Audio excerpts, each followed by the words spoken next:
Okay, this is the first mistake. As you can see, I'm playing Nidalee. This is actually my first return match to solo queue, and I managed to win this game, and I go 11-1-9. Okay, this is because I know Nidalee pretty well. I haven't played a lot of games in ranked with her, simply because I wasn't confident enough early in the season. But while I haven't been playing ranked, I've been playing a lot of Nidalee.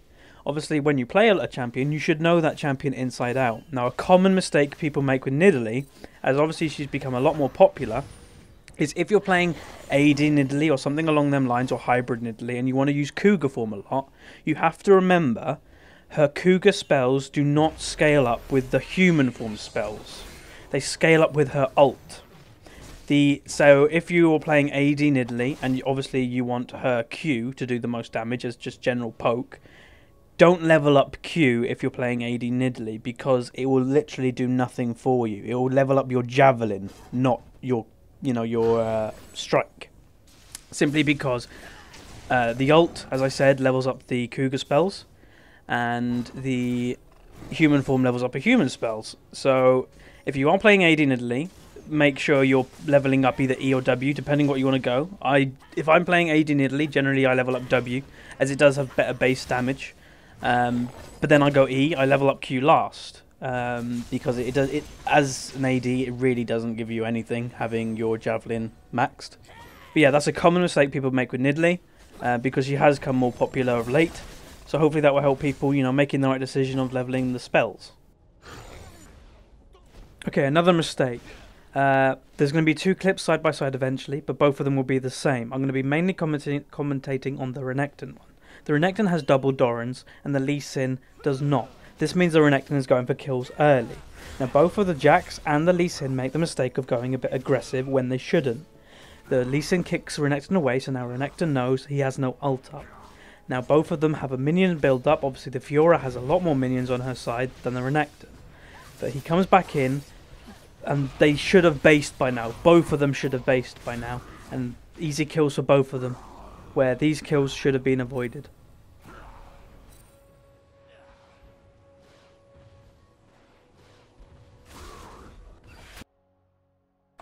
Okay, this footage is going to feature two mistakes and one. Firstly, I'm going to focus on the Nasus that I'm currently playing. Nasus junglers also come popular of late due to Diamond Procs from Gambit, Snoopay from EG, them type of junglers picking it up. It's a brilliant jungler that is pretty damn good at shutting down the enemy's AD, or something that you really need to shut down with Wither. Now, a common mistake people make in jungle Nasus is leveling up his Q. There really is no need. As jungle Nasus, all you want to do is obviously farm up your Q. You should take CDR, cooldown reduction blues if you have them, and you can take, you'd obviously take the CDR in the offense tree, the 4 out of 4.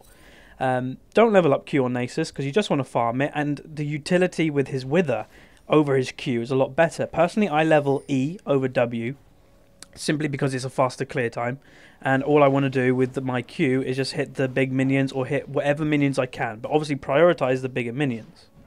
Now the second mistake I want to make in this footage, and obviously I just failed a Q there, but is building items that you lost to last game, or banning a champion you lost to last game. Obviously this has nothing to do with this footage I'm showing, but you just have to listen to me if that's okay.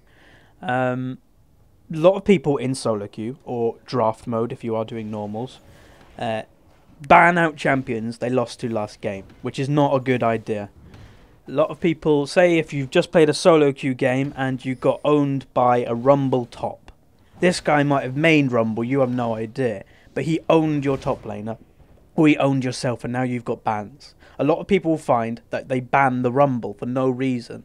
Yes, Rumble is a more popular champion, but still not many actually people pick him up. Depending what ELO you are, obviously I'd say the higher ELO you are, the more bigger champion pool there's going to be. You find lower ELO people, kind of a condensed champion pool, what they see on online, or in LCS, on tournaments, that type of thing.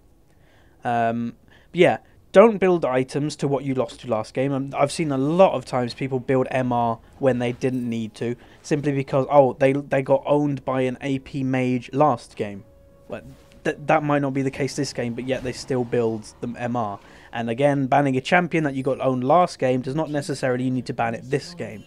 Ban the champions that you were literally scared of, for a valid reason, not just because you lost to it once in a game. Everybody wins one game, everybody gets fed that one game, and it's not something you have to ban out simply because, you know, you lost to it one game. Now this is a really common mistake. Tower diving at inappropriate times, or tower diving against a champion that you really shouldn't tower dive against. Now the Cassiopeia at this point is pretty strong. She does a lot of damage to the Ryze, but it's quite predictable that she's going to do that, so then the Ryze can easily bind her and pick up a kill for nothing. Now the Cassiopeia should never have gone for that dive.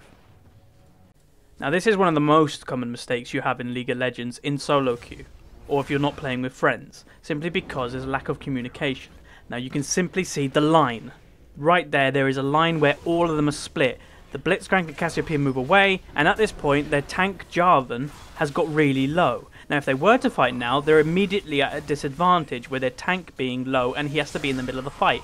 So the fight engages, the Jarvan does a good ult, gets quite a lot of them, but then dies immediately because he was low to start with. The Cassiopeia also had low mana, so this was a fight they should never have tried.